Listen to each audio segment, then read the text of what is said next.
আমার চাচার কাঁধে ধরে বলতেছে, চাচা আমি যদি মারা যাই আমার কবর কই দিবেন? বলে তোর মা বাবা যেখানে আছে তোর কবরটা আমি সে জায়গায় দেব। পাগল ছেলে চাচাকে বলতেছে, চাচা তুমি একটা গান গাও। চাচা এবার গান গাইতেছে, আমি একটা জিন্দা লাশ, কাটিস না রে জংলার বাস। এইভাবে চাচা গান গাইতেছে, ভাতিজা শুনতেছে।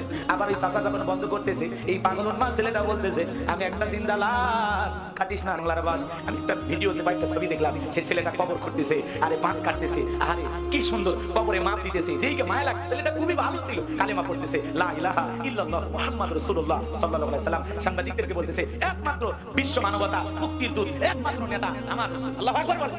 চুরি বন্ধ করতে হলে দোয়া দিয়ে কাজ হবে না, আল্লাহর আইন দিয়া চোরের হাত কেটে যদি বাংলাদেশে বিচার করা হয়, সমস্ত চোরেরা তওবা করে আল্লাহর ওলি হয়ে যাবে। ও বলবে ভিক্ষা করব, তাও চুরি করব না। চুরি বন্ধ করতে হলে শক্ত আইন লাগবে। এ কথা বলেন না আপনারা? সামান্য মোবাইল চুরি সন্দেহে নিয়া তোফাজ্জল নামের একজন পাগল উন্মাদ ছেলেটা, তাকে ওরা বিদায় করে দিল। এই ঢাকা বিশ্ববিদ্যালয়ের যে সমস্ত ছাত্ররা এই ছেলেটাকে বিদায়ছেন, সামান্য ডালার ভাতের বিনিময়ে একটা জীবন কেড়ে নিয়েছে, এই সমস্ত মেধাবী ছাত্র নামের সেই সমস্ত ছাত্রদের ফাঁসি বাংলাদেশে দিতে হবে। আর আল্লাহর কোরআনকে যদি বিচার করা হতো, ঠিক তোফাজ্জলকে যেই কায়দায় বিদায় মারছে, ওদেরকে ওই কায়দায় বিদায় করা। এত বড় সাহস! সামান্য মোবাইল চুরিয়া অজুহাতে এই ছেলেটা, যে ছেলেটা মা হারিয়েছে, বাবা হারিয়েছে, ভাই হারিয়েছে, একটা ইয়েতিম ছেলে, আহারে সেই ছেলেটাকে সামান্য ভাত খাওয়ায়া দেবী হারুনের ভাতের হোটেল থেকে মানুষ জীবিত ফেরত আসতো।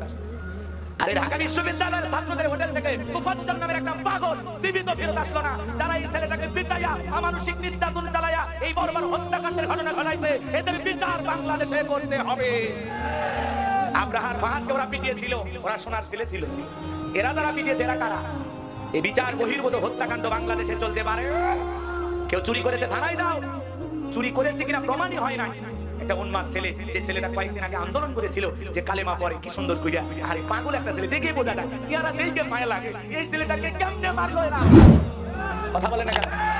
কেমনে মারলে? এটা উন্মাদ ছেলে, পাগল ছেলে, আরে কেমনে মারলে? যার মা নাই, বাবা নাই, ভাই নাই, বউটা পর্যন্ত নাই, মেধাবী পাগল শিক্ষিত একটা ছেলে। আরে সম্মানিত ভাইরা আমার, কষ্ট হচ্ছে আপনাদের। এই ছেলেটাকে দেখে বিশ্বাস করে মনে হয় আপন ভাইয়ের মতো লাগে, এত মায়া লাগে আমার। ওর চেহারাটা ভাসে যখন ছেলেটা দেখলাম, ওর মনে হয় ওর বাবা বা আত্মীয় স্বজন কেউ মারা গেছে। আমি একটা ভিডিওতে বা একটা ছবি দেখলাম, সেই ছেলেটা কবর করতেছে, আরে বাঁশ কাটতেছে, আরে কি সুন্দর কবরে মাপ দিতেছে, দেখে মায়া লাগছে। ছেলেটা খুবই ভালো ছিল, কালেমা পড়তেছে, লা ইলাহা ইল্লাল্লাহ মুহাম্মাদুর রাসূলুল্লাহ সাল্লাল্লাহু আলাইহি সাল্লাম। সাংবাদিকদেরকে বলতেছে, একমাত্র বিশ্ব মানবতা মুক্তির দূত, একমাত্র নেতা আমার রাসূল। আল্লাহু আকবার বলেন। এই ছেলেটা বলতেছে, এই ছেলে আমি পাগল হয়ে গেলাম। বলতেছে আমরা এই দেশে ন্যায় বিচার কাজ করি, কি সুন্দর করে কথা বলতেছে, দেখে মায়া লাগতেছে। কথা বলেন ঠিক না? এই ছেলেটাকে যারা পিটিয়ে মেরেছে, এদের বিচার হওয়া দরকার আছে না? তাছাড়া আবার এরকম নতুন করে কাউরে পিটাইয়া একজন পাগল ছেলেকে পিটাই মারছে, যারা মেরেছে মোবাইল চুরির সঙ্গে এক ছেলেকে, যার মোবাইল হারাছে, ওরে বলা হলো কেন পিটাইলা? আমি কি পিটাই? কথা বলেন, এটা আবেগে পিটাও। তোমরা শিক্ষিত ছেলে পেলে ঢাকা বিশ্ববিদ্যালয়ে পড়াশোনা করো, তোমাদের আবেগের যদি অবস্থা হয়, তোমরা এই জাতির কিভাবে নেতৃত্ব দিবা? এ কথা বলেন না কেন আপনারা? আমার ভাইয়েরা, এই ছেলেটাকে দেখার পরে অন্তরটা ফেটে গেছে। একটা ভিডিওর মধ্যে দেখলাম ওর চাচার কানে ধরে বলতেছে, চাচা আমি যদি মারা যাই আমার কবর কই দিবেন? বলে তোর মা বাবা যেখানে আছে তোর কবরটা আমি সে জায়গায় দেব। পাগল ছেলে চাচাকে বলতেছে, চাচা তুমি একটা গান গাও। চাচা এবার গান গাইতেছে, আমি একটা জিন্দা লাশ, কাটিস না রে জংলার বাস। এইভাবে চাচা গান গাইতেছে, ভাতিজা শুনতেছে। আবার ওই চাচা যখন বন্ধ করতেছে, এই পাগল উন্মাদ ছেলেটা বলতেছে, আমি একটা জিন্দা লাশ, কাটিস না রে জংলার বাস। এই কথা বলে ছেলেটা গান গাইতেছে। আবেগে কতটা উন্মাদ পাগল ছিল। মাহিরে জানা যায় যে ইমাম পড়াইছে, বাবার জানা যায় যে পড়াইছে, ওই ইমাম সাহেব কেঁদে কেঁদে বলতেছে, তোফাজ্জল আমি ভেবেছিলাম আমার জানা যায় একদিন তুমি দাঁড়িয়ে যাইবা, কিন্তু তোমার জানা যা, তোমার মা বাবার জানা যা আমাকে যে পড়াইতে হবে এটা আমি কখনো ভাবি নাই।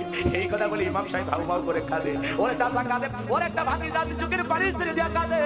তোফাজ্জলের জানা যায় হাজার হাজার মানুষ হাজির হয়েছে। একজন ভাই মাইক ধরে বলতেছে, তোফাজ্জল আপনাদেরকে অনেক জ্বালাইছে, অনেকের কাছে টাকা চাইতো, আমার একটু খাইতে দাও, খাবারে চাইতো। আর কোনোদিন তোফাজ্জল খাবারে যাবে না, আর কোনোদিন জ্বালাই দেবে না। আল্লাহর কাছে দোয়া করি, আল্লাহ এই ছেলেটা মারা গেছে গো মালিক, এই তোফাজ্জল নামের ছেলেটাকে তুমি জান্নাতের ভিতরে জায়গা করে দিও। আর একটু জোরে বলেন আমিন। বুকটা ফেটে যায়, মোর জন্য বড় মায়া লাগে। চলেন না সামনের দিকে যাই। কোন কথা বলতে চাচ্ছিলাম ভুলে গেছেন মনে হয়। খালি চুরি বন্ধ করতে হলে আইন লাগবে কার? আরো জোরে বলেন কার? আল্লাহর আইন এই জমিনে বাস্তবায়ন হোক। কারা কারা চান দুই হাত তুলে দেখান। লিল্লাহি তাকবীর।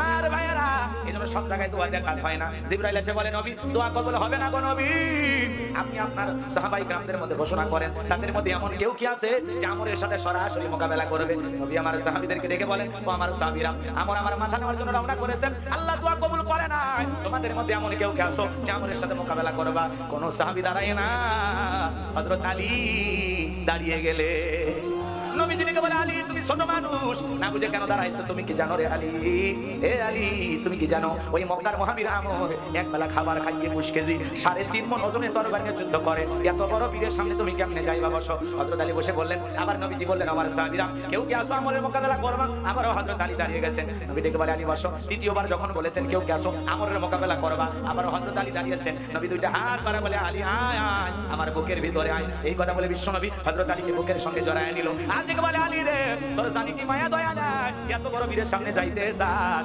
হযরত আলী ডেকে বলে নবী আপনার মাথা নেওয়ার জন্য সে আমর রওনা করেছে, একবার শুধু আমাকে দোয়া করে ছেড়ে দেন, আমার ভিতরের ঈমান বলতেছে আপনার চেহারা দেখার আগে ওকে আমি জমিন থেকে বিদায় করে দেব। দিল লাগে লাগবি। ঈমানের একটা পাওয়ার থাকার দরকার আছে না নাই? যে ঈমান প্রয়োজনে জ্বলে ওঠে না, যে ঈমান সত্য ন্যায়ের কথা বলে না, যে ঈমান অন্তরে নাই, যে ঈমান অন্তরে নাই মুখে ফোটাই কথার বলি, কিভাবে তারে বলো ঈমান বলি, কিভাবে তারে বলো ঈমান বলি। যে ঈমান প্রয়োজনে জ্বলে ওঠে না, যে ঈমান সত্য ন্যায়ের কথা বলে না। মারহাবা বলে। ঈমানের একটা আলাদা পাওয়ার স্পিড থাকার দরকার আছে না? যে ঈমানের আগুনে বাতিলকে জ্বালিয়ে পুড়িয়ে শেষ করে দেব, পাওয়ার থাকা ঘুমাই না, জেগে ওঠে, নতুন দেশ করতে হবে। কথা কয় না, করবেন না? জি, কিন্তু সচেতন থাকা লাগে।